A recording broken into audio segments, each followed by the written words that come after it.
الناس بتمرن شهور علشان تتعلم التفريطة دي، بس انا هعلمها لك في 3 دقايق بس وبشكل احترافي من غير لف ولا دوران.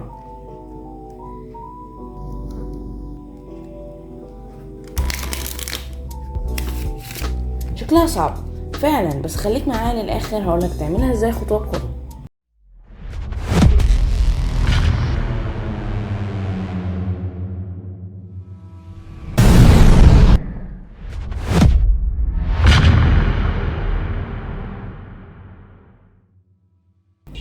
اول حاجة هات كوتشينة تكون مرنة شوية او لسه جديدة. ليه؟ عشان الكروت تتزحلق منك بسهولة وانت بتفنط. في الاول قبل ما نبدأ ازاي نعمل التفنيطة دي، في الاول هنتعود على حركة. نتعود على حركة ايه بقى؟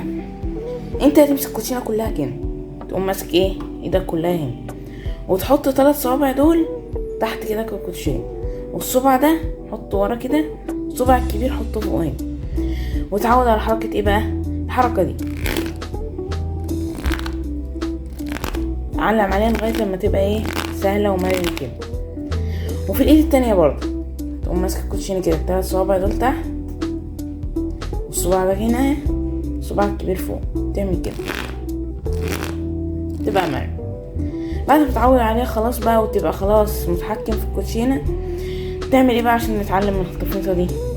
نقوم جايبين الكوتشينة كلها عادي، ونقوم قاطعين الكوتشينة كده، نقطعهم نصين، ونحط الوش ده، نخلي الوشين دول باصين لبعض كده، ونقوم برضو عاملين 3 صوابع هنا كده، وصباع ده هنا ورا، والصباع الكبير فوق، وبرضو في المجموعة التانية نفس الحكاية، 3 هنا تحت، ودي هنا وده هنا فوق. نقوم ايه بقى؟ الصباعين دول، الصباع ده والصباع ده، بيزقوا الكروت، بيزقوها عشان تنزل لتحت كده واحدة بواحدة. احنا الاول هنعمل ايه؟ ننزل كارت كده، كارت كده، كارت كده، كارت كده كده بسرعة. ودي بقى نعمل ايه فيها؟